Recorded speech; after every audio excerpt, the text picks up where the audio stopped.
Assalomu alaykum. Zaryadchiga ko'rmadingiz hali? Aka, men sizdan yaxshi xonadosh bo'laman. Akam aytgan gapni qo'llaymanmi deymi?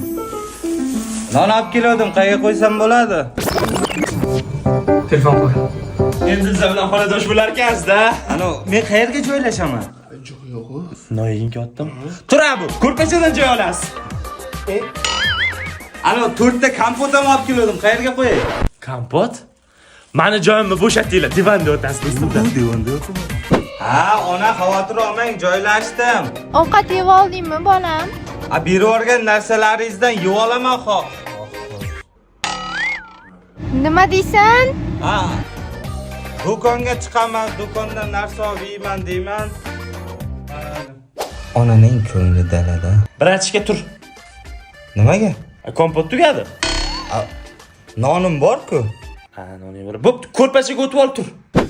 Birinchi kursga nimaga ovqat qilmayga? O'zi yaqinda kelib joylashdi. Hali birinchi kurs. Biz ham birinchi kurs bo'lganmiz. Namuncha qiynaysan bolani? Aka, kirlaringizni yuvib qo'ydim. Mana biz. Tur endi ovqat qil. Unaqa emasdi. Non bo'ldi. Ha, birinchi kurs. Tur ko'rpachada. Nimaga? Noning tugadi. Pulim bor-ku. Ha, puling bormi? Bo'lsa gilamda yot. Ukam, o'qish kerak. O'qigan odam xor bo'lmaydi. Mana Toshkentga kelib maza qilib yuribman, ko'rib turibsan. O'qi ukam. Nimaga kechqurun ishlaysiz? Ertalab uyalaman jinni.